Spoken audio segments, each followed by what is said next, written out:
You're good to go. Thank you so much, Anna.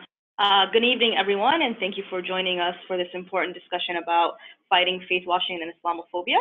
My name is Ramah, and I'm the Director of Grassroots Organizing at the U.S. Campaign for Palestinian Rights, which is a national coalition of hundreds of groups working together for freedom, justice, and equality. This webinar is the latest series and part of our Together We Rise, Palestine as a Model of Resistance curriculum, where we have been discussing all year and exploring connections and lessons learned across movements for justice in order to strengthen our collective work.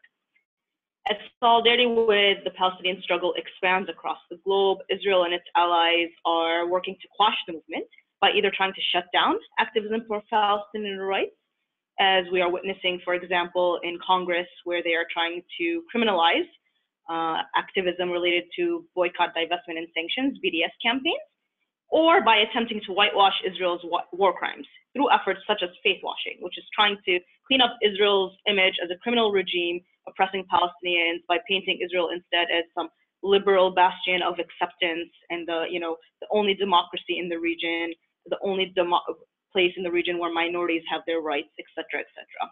And faith-washing is a particular aspect of this whitewashing campaign, because it specifically looks at the religious aspects of things, interfaith work, how to bring communities together to discuss things like, shared religious ideology, shared values, etc. And it helps promote the idea, specifically that the so-called conflict that is happening is really due to religious differences that have existed for centuries and centuries, and really know what's happening. These are just ancient hatreds we hear a lot about that can never really be resolved.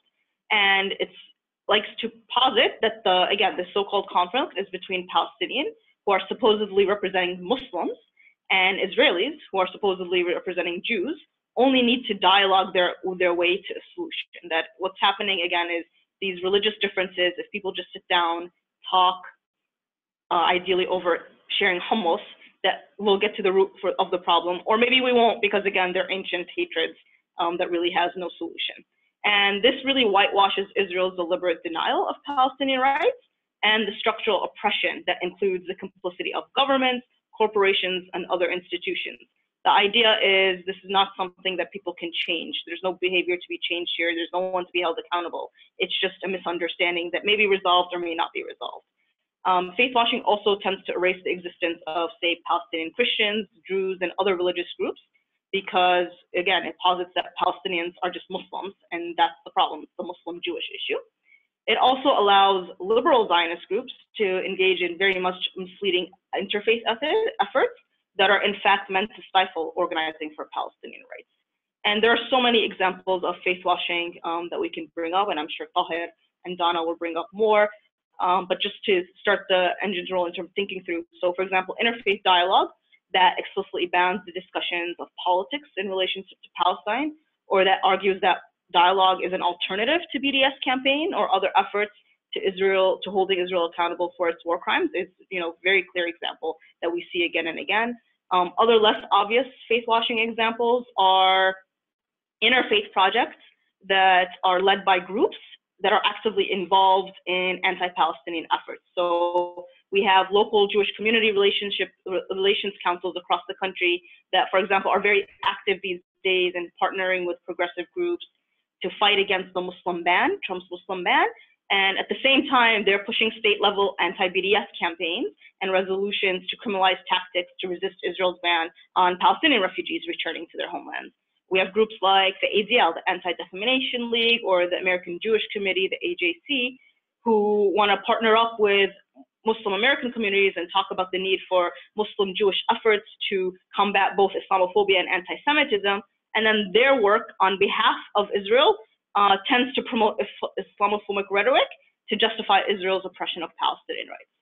So I think especially during this political moment when we need to call out faith-washing, and the idea that groups can be allowed to be what we describe as PEPs, Progressive Except on Palestine, because these PEPs are really trying to align themselves with the growing resistance that we're witnessing day in and day out to Trump's policies and rhetoric. And we must be very clear that there can't be a Palestine exception to this idea that there needs to be collective work for collective justice. So tonight we're really honored to have Taher Herzallah from the American Muslims for Palestine and Donna Nevel from Jewish Voice for Peace's Network Against Islamophobia to discuss these issues, to talk about what are the connections between Zionism and Islamophobia, how is our work for Palestinian rights also related to the fight against Islamophobia in general, and what is the need for principled interfaith programs. I'm going to turn it over to Taher. Thank you so much to both of you for joining us tonight. Thank you for having me. Thank you to Anna and Ramah and the U.S. campaign for facilitating this great discussion. And I'm honored as well to be participating with Donna on this, a great person to talk about this, considering her work fighting Islamophobia for years. So thank you all for participating, and thank you to all from around the country who've taken the time to engage in this very important discussion. How's my sound, Ramah? Is it clear? We're good to go? All right, so I wanted to go a little bit back and sort of define Islamophobia, just so that we're clear about what it is and how it manifests itself. And so what I'm going to do is I'm going to share my screen with you all so that you can see what I'm seeing. Let's see how that works. All right. Is my presentation there in front of everybody? All right.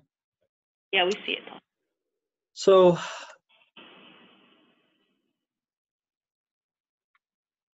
Zionism and Islamophobia are intertwined in historically, actually, and I wanted to delve back and discuss that.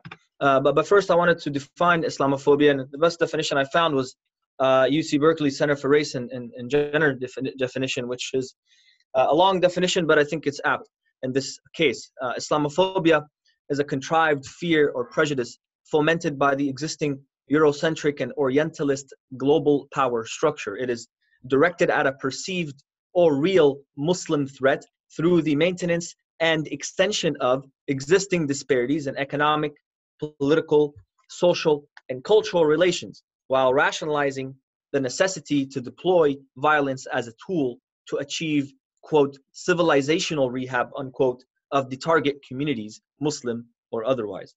Islamophobia reintroduces and reaffirms a global racial structure through which resource distribution disparities are maintained and extended. Now, this definition, of course, includes the class variables as well, which is also important. But I'm not going to go into that as much today.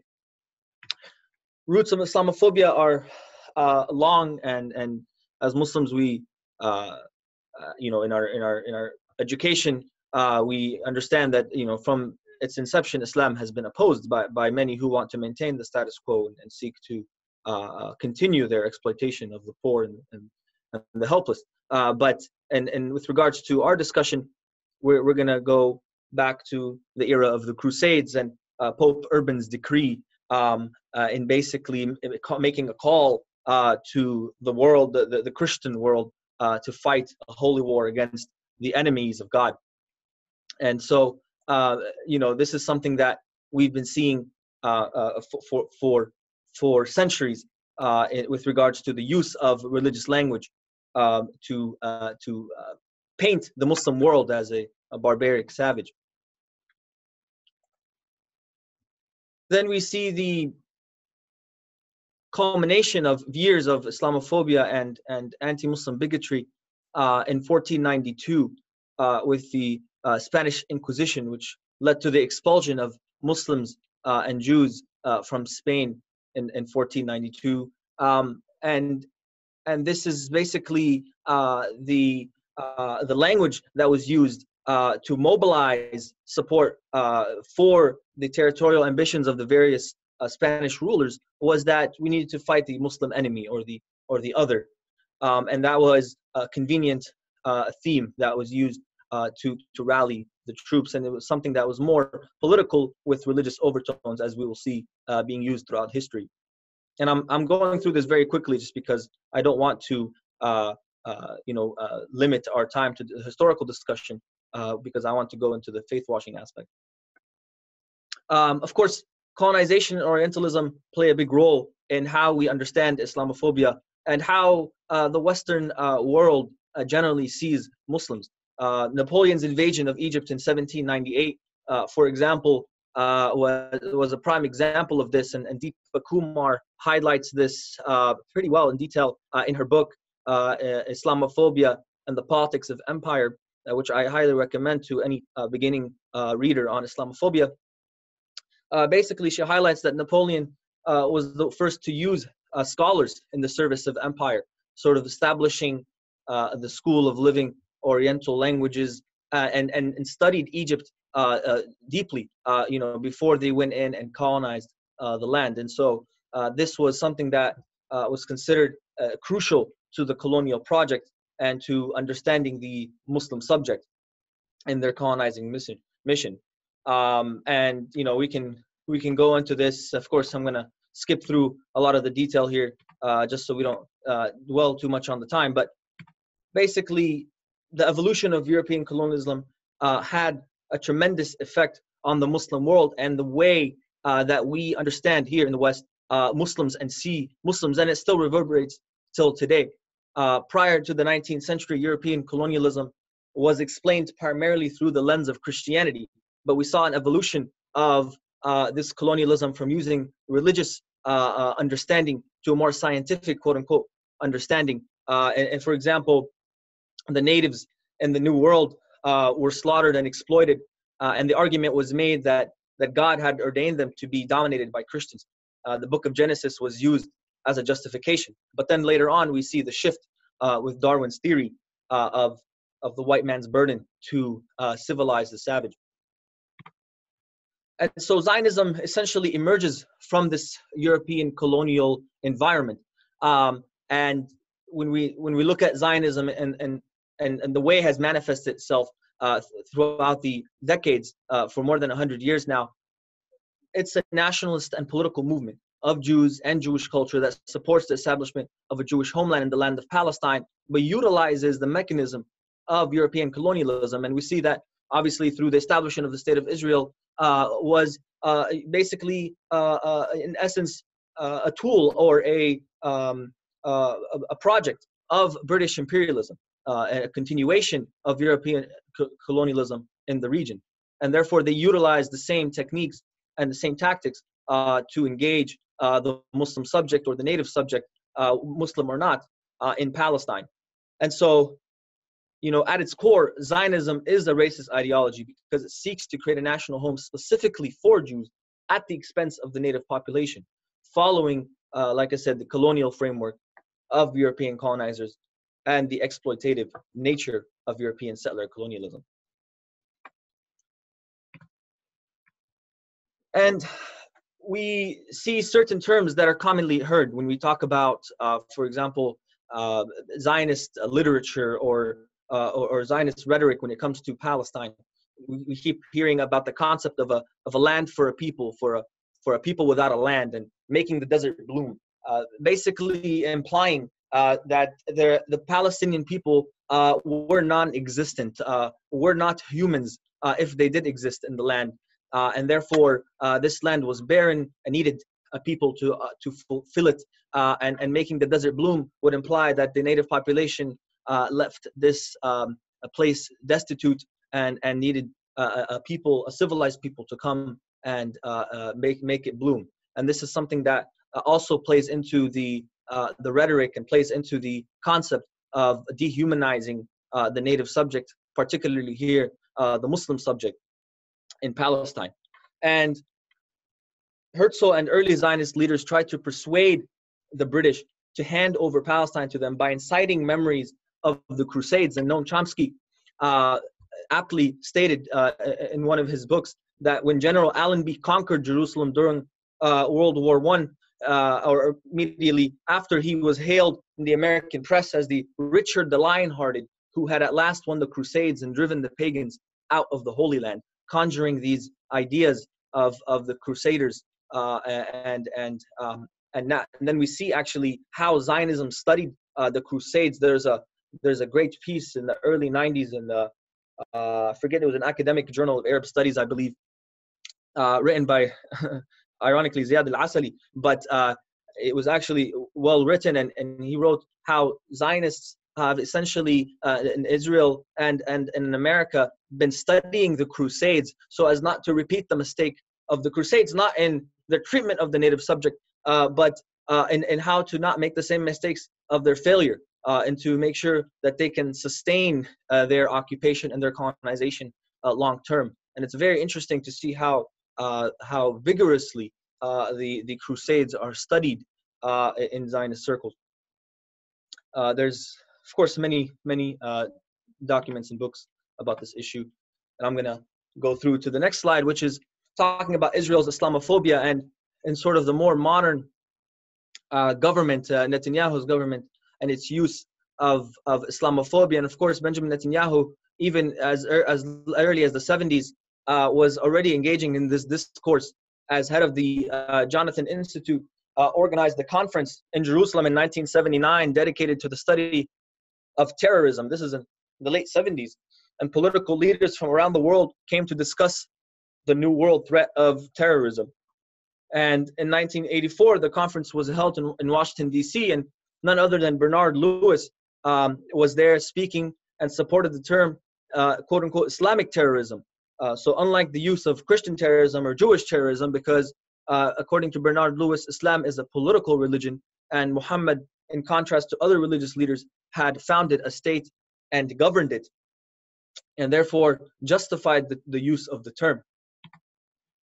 And so a great piece in Mondoweiss, written by Paul Rocco, how Israel relies on Islamophobia. I just wanted to include his quote here, that Israel relies on Western Islamophobic pretenses to further its foreign policy agenda in delegitimizing Palestinian grievance, leaving the occupied state's colonization unquestioned. It dismisses responsibility for historical crimes committed against Palestinians, such as ethnic cleansing, collective punishment, and apartheid, because the victims of the crimes are either part of a homogeneous group of radicalism or subhuman. If the Palestinians were a Euro-Christian people, we can rest assured the West wouldn't have stood idly by as Israel dropped chemical weapons on Gaza in 2008 and bulldozed over 28,000 Palestinian homes since 1967. So the crux of the matter is that Western and Zionist opposition to Islam has always been more political than theological, though of course in pre-modern times politics, or rather geopolitics, took on theological overtones. And so, as Ramah aptly stated in the beginning, that implying that Muslims and Jews just need to sit on the table together to hash it out would imply that Muslims and Jews have had a historic conflict, which is absolutely untrue. And it just really is a slap to the face of any real historical analysis of the Middle East or of Muslim-Jewish relations. And so this conflation of Zionism with Judaism, coupled with this false notion that Islam and Judaism have been at war since the beginning of time, are the cause for many problems, of course, for us trying to work for Palestine in the US. And so this is where we come into the faith-washing aspect here, because we have a Muslim community in the United States that has a really sincere desire, I would say, or I should say genuine desire, to be accepted within the mainstream because of the pressures on the Muslim community. This is something that we've been dealing with post 9/11 a lot, and so how do we navigate alliances, and how do we navigate political relationships? And this is something of great a discussion in the Muslim community, and unfortunately sometimes our community gets taken advantage of, or gets put in a position where we are in relationships with groups or organizations that normalize Zionism and Israel's treatment of the Palestinian people. And so we come to this term normalization, which is tied to faith washing. So a Muslim doing interfaith work with Jewish groups whom are openly Zionist has no control over the discourse and does not get to determine the parameters of the conversation. And this commonly happens. You know, we had this problem in Los Angeles a few years ago, where a group was started in Los Angeles to bring Muslims and Jews together to have these, it was like a cohort of people that would meet for like several months, time in and time out, and would have discussions about community and about all these things. And I could send the link to the website. It was called the Muslim-Jewish Partnership for Change or something like that. And the problem is that when it came to, and this is coming from somebody who one of my friends who was part of that cohort and spoke to me about it afterwards, traumatized, said that whenever we tried to bring up the issue of Israel, we were labeled divisive, or we were told that we did not want to discuss politics. And this is a very big problem, because that means that individual's voice was being shut down in order to create not a space for the Muslim to engage, or the Palestinian in that group, but a space for those of the Jewish community to feel safe, a space for them to be able to ignore the reality or the main issue that would cause even a rift between the Muslim and Jewish community, which is Israel's treatment of the Palestinian people. And so any mention of the plight of the Palestinian people in interfaith work generally gets labeled controversial, divisive, or gets a response that there are two sides to the story, and so the Muslim must submit to Jewish demands, not the other way around. And this is why we worked with folks in JVP and other groups to create the Interfaith Network for Justice in Palestine a couple years ago, and we've been working on creating a platform of Muslims and Jews and people of all faiths to connect on social justice, to connect on principles of justice, not necessarily on theological grounds, but on issues of justice. And I see that people are chatting, so I just want to make sure that I'm not missing anything here. Sorry. Okay. And so this is where we are now. Mitigating this problem of normalization, and we had this big problem, especially after Trump won the election. There was an announcement, and Ramah touched on it a little bit, of creating the Muslim-Jewish Council, pretty much supported by and sponsored initially by the AJC, the American Jewish Committee, an organization that's but according to the New York Times, as I saw on their Wikipedia page, according to the New York Times, is considered the dean of American Jewish organizations, has been around since 1906. Apparently fights for civil rights of Jews around the world. But the AJC has had a horrible history of promoting Islamophobia and anti-Muslim bigotry over the past 2 decades. Noni Darwish, so many Islamophobic speakers, Daniel Pipes, Stephen Emerson, were honored by the AJC. The AJC executive director used to, on his weekly radio show, bring people on like Ayaan Hirsi Ali and others who are open Islamophobes, people who spread a very negative message of Islam, and these were people promoted by the AJC. And all of a sudden now that Trump has won the election, they want to partner with the Muslim community to do whatever the heck they want to do, eat hummus together and talk about how their communities can interact and be loving towards each other. Well, that's great. Let's start with the fact, if there's going to be any trust in this relationship, there has to be a denunciation of all prior work that you've done over the past 2 decades to create this image of our community, which has resulted in real problems for our community. I mean, policies were driven by groups like the ADL and the AJC, which the United States government implemented, that surveilled our community, that criminalized our community. People were killed, people were deported because of these things. And now these organizations are coming to us and saying, we want to partner with you. That's just very disingenuous at best. And so I think, now we're dealing with this situation. And unfortunately, there is a lack of understanding within the Muslim community as to what direction the Muslim community should go. And I should say a lack of understanding, but there's a debate about what direction we should go and who we should partner with.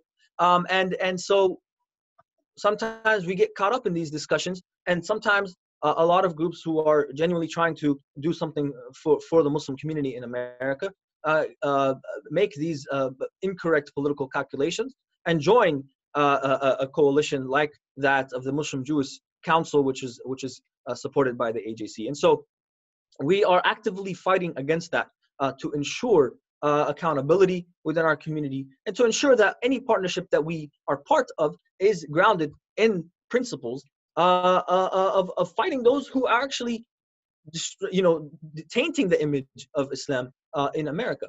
And so we have some ideas about ways to do this and mitigate normalization. And Ramah, please do control my time. I don't have a clock in front of me, so if you feel like I'm going above, just give me a signal or something. We have some ideas about ways to deal with this normalization, of course, and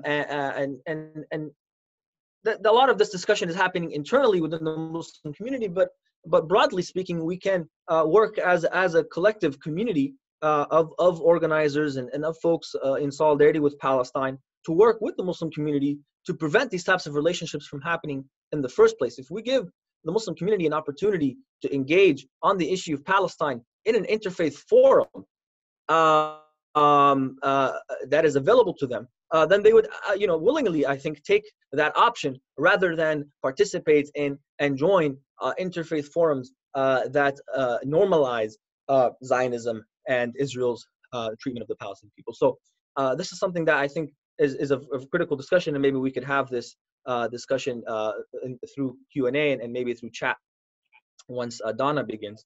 But essentially, we want to create an environment of social justice, an environment of organizing on the principles of social justice, so that Muslim community organizations and groups and mosques and any other entity that wants to participate in genuine interfaith work can do so, but without compromising principles or without inadvertently participating in something with a group that is supporting Islamophobia. And so we've also realized that it's easy for a lot of these organizations to come out and say that they're against Islamophobia here in America. And this is something that you hear commonly. Of course, the ADL would come out and say that they're against Islamophobia. That's just a common sense thing. But when it comes to criticizing Israel's day-to-day Islamophobia and anti-Muslim bigotry, they are silent. As a matter of fact, they justify it and they give it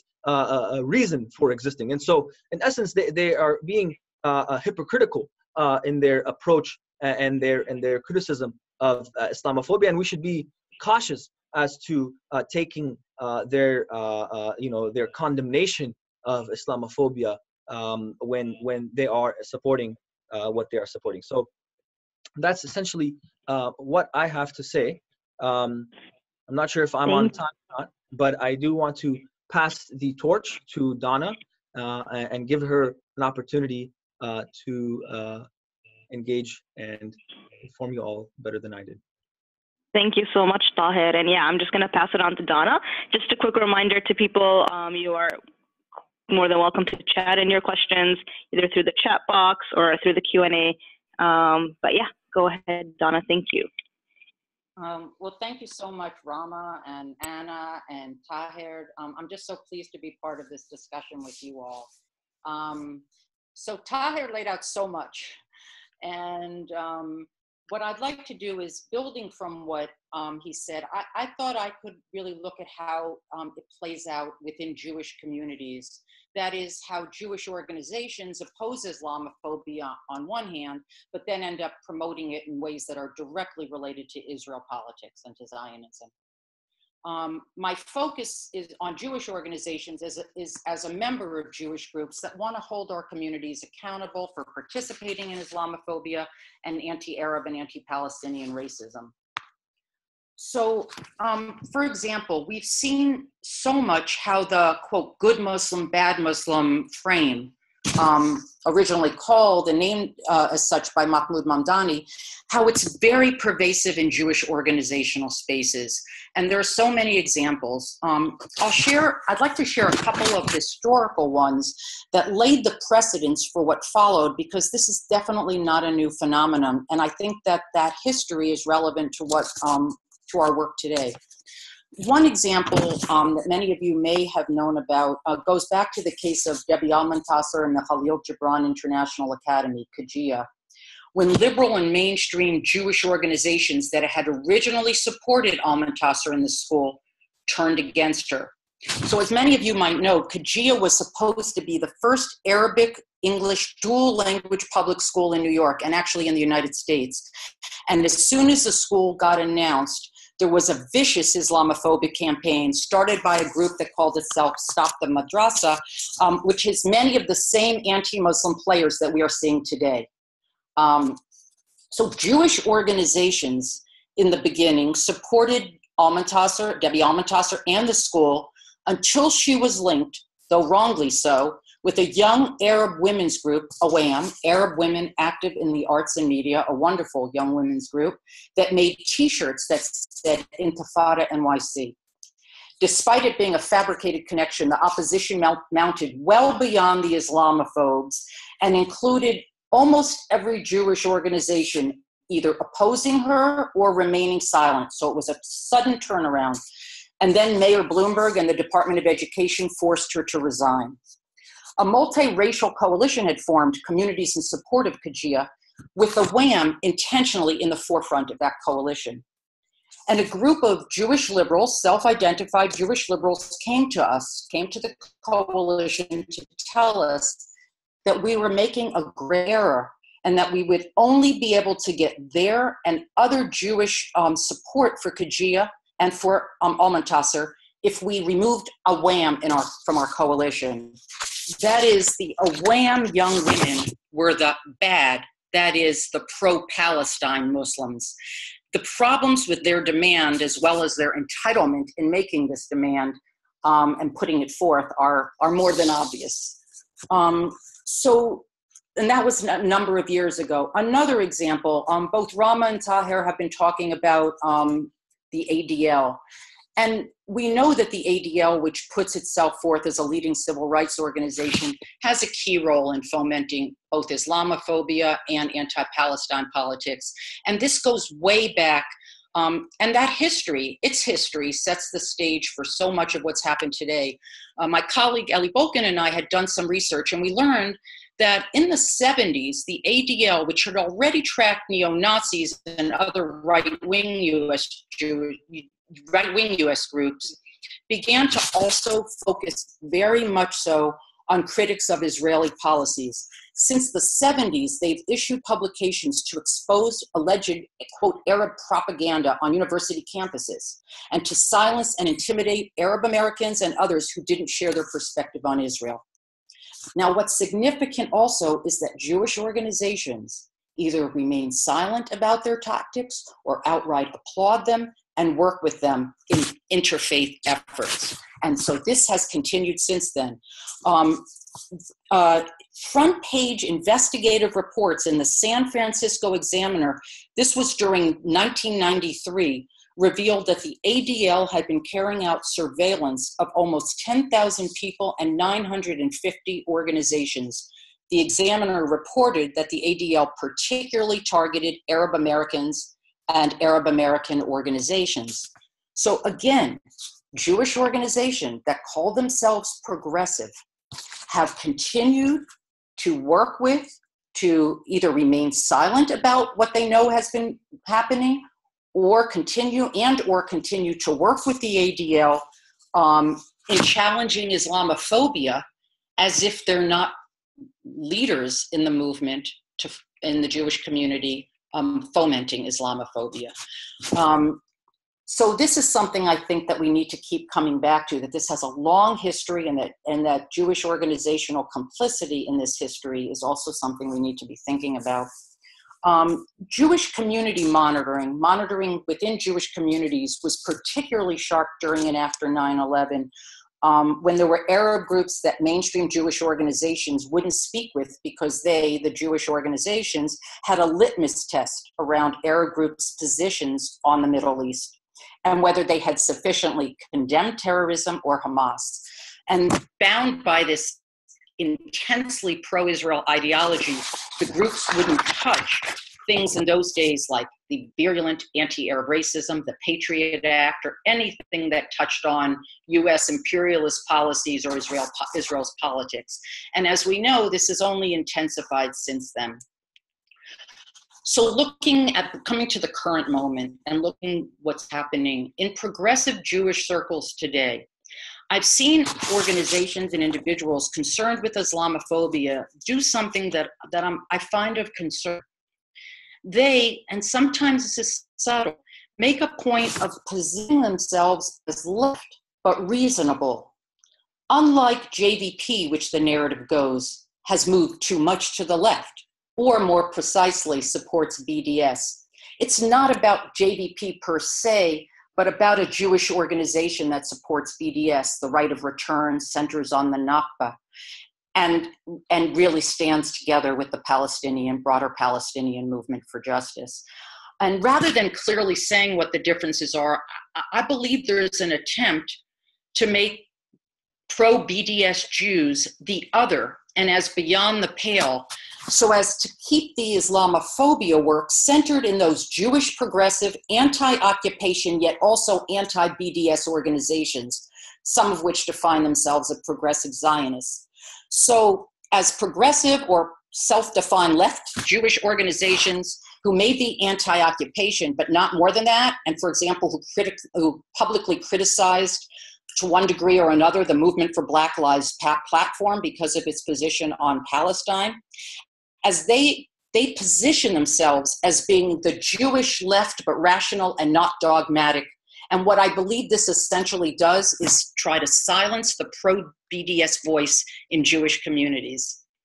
But because these groups, many of these groups have good, solid domestic policies, they'll often fill the seat of being radical Jewish spokespeople in interfaith or political gatherings, essentially erasing the pro-BDS, pro-right of return Jewish voice. And I'm saying this is when there's a Jewish representative asked to speak at in a particular space. So these groups essentially play a role in keeping Palestine and serious issues facing Palestine off the agenda. And this is happening at a time when we do want to be as broad-based and inclusive as possible. And so many of us are working with a wide range of groups. But I think that this danger that I've seen happening of demonizing the pro-BDS position in these interfaith and political gatherings is worth our deeper consideration and analysis. So I think I'll stop there for now, so we'll have time for discussion. Thank you so much, Donna and Taher. If people can send their questions through the Q&A or through the chat. You also have the option of raising your hand. And if you raise your hand, I can unmute you and you can ask your question that way as well. So we'll give people a minute or two to gather their questions.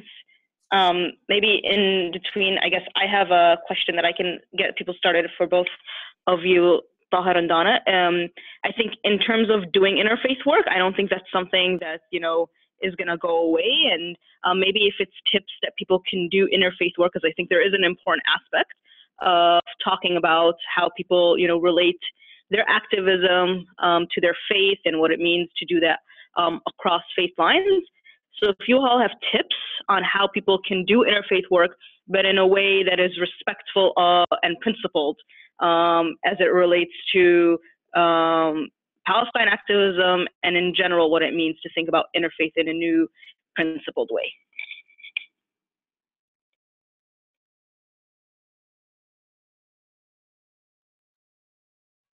I guess I'll start. Well, first it would be great to not place conditions on the Muslim community in particular participating in interfaith work, to hold certain views or to throw Palestine to the side when having an interfaith discussion or any type of dialogue. I think this is an integral part of interfaith work. Is the whole, you know, the whole point of interfaith is to bring faith groups together to do better in society, to do good in the world. And if we're not discussing the main thing that ails a community or that is a point of contention for a particular community, then we're not really engaging in our mission. And so I think that's one.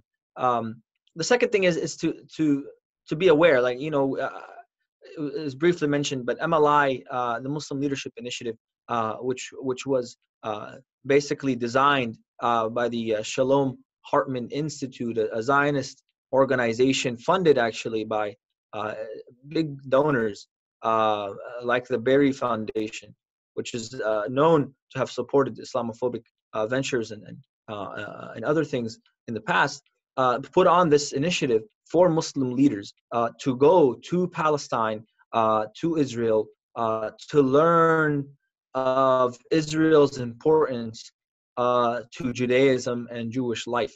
And basically, in essence, it was to bring big or known Muslim figures to the Holy Land to see for themselves and to basically inculcate, to brainwash them into thinking that Zionism is an integral part of Judaism and it's inseparable from Judaism, and then which resulted in one of the most embarrassing displays of what we now call Muslim Zionism, and someone called Rabia Chaudhry who drafted an editorial for the Time magazine, in which was titled "What Muslims Can Learn from Zionism" or "What a Muslim Learned from Zionism." And this is a tactic that is used, like Donna stated, to separate the quote unquote good Muslim from the bad Muslim. Those who they deem to be radical are the ones who are critical of the state of Israel and its policies, and those who are good Muslims only engage on issues of domestic importance and connecting our communities together. And this is something that has been displayed time and time again. And so how we can mitigate this is by providing space for the Muslim community to engage in Palestine safely without having to be labeled as radical or otherwise. I think this is a really, really important thing, especially for our Jewish friends and those who are involved in faith work generally, and Palestine can really provide that space. And I think Muslims would be happy to participate in those things, especially since there is a great desire and need to do so in this political climate.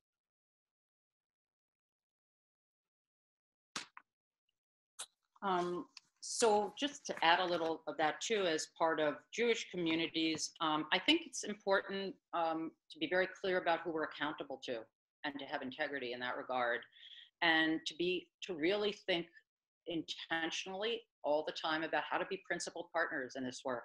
And I think it means for those of us who are either not Muslim or not directly targeted, knowing how to listen and to learn and to not make assumptions. And I think something else too is that for many of us who really are interested in reaching new communities, as somebody who is interested in reaching new communities within Jewish communities, I think it's one thing to listen and to be respectful and to build relationships, but that doesn't mean compromising our positions or our integrity. And I think that's very important. I think sometimes people are like, well, you guys are just too out there. And I think, no, actually, it's if you have positions that are principled, it's about really thinking together about how we can share them and how we can do the community education that we think is important to do, but not to compromise those positions, because those compromises have very direct consequences for people's lives, often in terms of that. So I guess that's what I would say for now.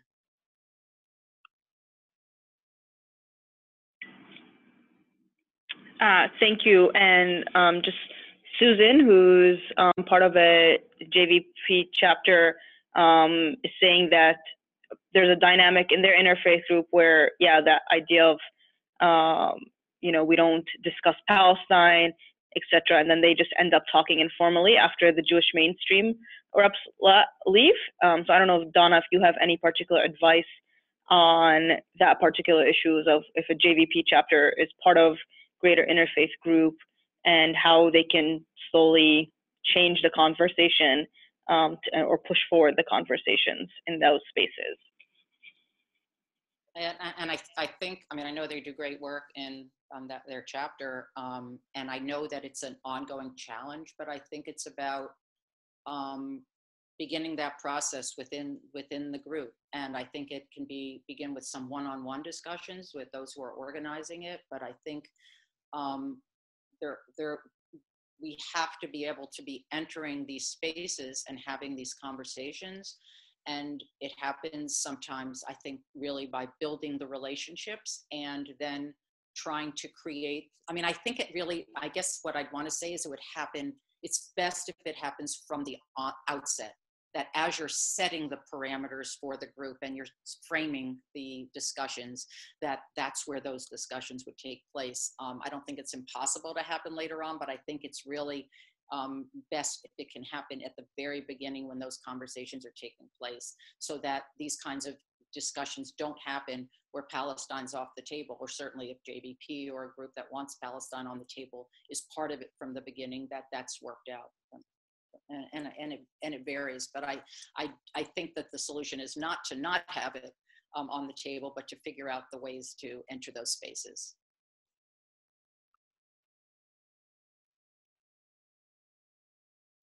Great, thank you, Donna. Taher, there's a question for you in terms of the AJC, and seeming that you were mentioning that they had a history of honoring all these Islamophobes, and now all of a sudden they're wanting to build relationships with Muslims. So could you think, what they're asking, is there more of a change in leadership or change in their AJC's policy? And how is this kind of, has AJC actually come out and said anything about this shift? And is this an opening up for dialogue with them? Very, very good question. As far as I know, they have not made any public statement indicating a shift in their policy. They may have come out and made statements against Islamophobia, but they have not changed their direction when it comes to criticism of Israel and working with Muslims who criticize Israel. As a matter of fact, after we went on the offensive against a Muslim organization partnering with AJC and the Muslim Jewish Council, the AJC actually contacted us, believe it or not, and tried to talk to us about what our critique was. And we were very clear that any new initiatives have to be met with a denunciation of the past, or at least an acknowledgement of the wrongdoing of the past. And that was something that I felt like they were not prepared to do. So especially when it comes to Israel, these mainstream organizations seem to be very solid or unshakable in their commitment to Israel and Zionism. And so as long as that continues and that persists, even with their rhetoric changing on domestic Islamophobia, I don't see the long-term benefit of working with organizations such as those. And if I can add to that, I think that this, because we are in a particular political moment where everyone is coming to line up themselves and say, we are anti-Trump, we are part of this resistance, other than very right-wing pro-Israel Zionist groups, the ones that want to play the more centrist role, the ones who want to claim to be liberal, the ones who want to, give off this facade of them being progressive. This is the issue of Muslims, Islamophobia, and the Muslim ban, because Trump is being so explicitly anti-Muslim in his policies and his rhetoric. It gives an opportunity for people to say, yes, I want to stand with Muslims against this. The ADL, for example, when we were talking about Muslim registry, Greenblatt, who's the leader of the ADL, was like, yes, I will be the first one to sign up and be registered as a Muslim to stand with my Muslim brothers and sisters. And so because a lot of these groups have been positioning themselves as progressive, this Muslim issue is something they have to take up and show themselves as progressive. And again, I think that's why it's very important that in our organizing work in this political moment, that we're very clear we can't leave Palestine to the side, because it's giving these pro-Israel groups an excuse to claim that they are progressive when they obviously are not. And this is their way of just being like, oh, we want to separate. No, Israel is something foreign, this is domestic, and this idea of like, no, we can't do that, because Islamophobia is not only about the domestic issues, it's also part of the wider U.S. empire, U.S. imperialism, the war on terror, which is a big part of this conversation as well. We can talk even, how this Islamophobia, structural Islamophobia feeds into greater U.S. policies. And it's much easier for people to say, yeah, I'm against the Muslim ban, but it's much than to say I'm against U.S. wars against Muslims abroad. And Palestine is part of that larger U.S. empire story. And someone else just mentioned about the ADL sending police to train to Israel. And yes, police exchanges are something else that's happening. I don't know if either Taher or Donna want to address that kind of more the tactical ways that also these groups who are supposedly civil rights progressive are helping perpetuate things like police brutality. And maybe this would be our last question. Well, I thought Donna might be good for this, since JVP is working on a deadly exchange campaign. Maybe you could talk about that. I mean, sure. I think also just to underscore what you were saying, Ramah, about, when you talk about the support for, the bombing that the U.S. is doing in majority Muslim countries, and what that means, and really looking at U.S. foreign policy and not ever allowing, the discussion of Islamophobia to be like limited in this way, because that's when I think you also start exposing where people are at, to say, no, actually, these are the connections that have to be made. And I think that in the police exchange program, what one of the things JVP is doing is really, one piece of it, very importantly, is showing as a Jewish organization to really hold Jewish organizations like the ADL accountable for furthering these exchanges and the militarization and the the sort of exchange of brutal methods, brutal police and military methods, and what that means, and how symbiotic that relationship is. And so I think, yes, it's very important for us, for all the reasons that you both have been saying too, to make sure that those of us who are serious of doing this work, and particularly I speak as someone from Jewish communities, to say that we need to make sure we make these connections at all times and not allow it to be like simply just isolated, but to really make, keep building in terms of the quote, war on terror, Islamophobia, and U.S. policies and U.S. apartheid. So I mean, Israeli apartheid. So I think that's very important.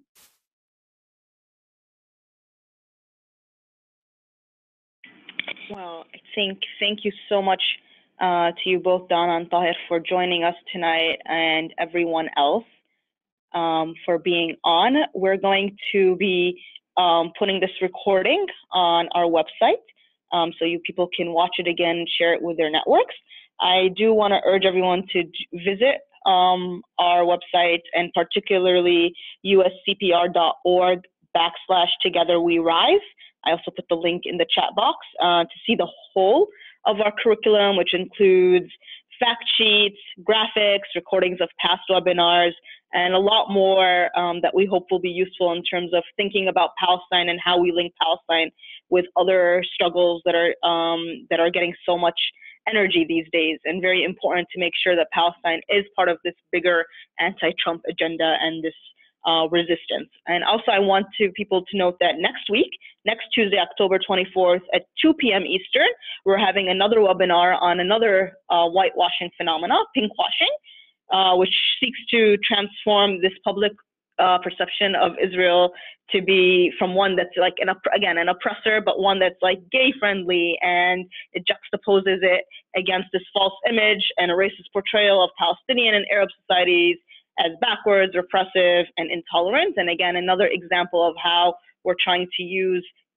these claim that Israel is progressive as a way to hide the fact that no, actually Israel is not progressive, it is oppressive, and it continues to commit war crimes against Palestinian people. So you can register for that webinar.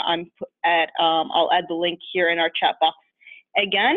And that's happening, like I said, next week at 2 p.m. Eastern. I hope people will join us again. And thank you again so much and have a great night.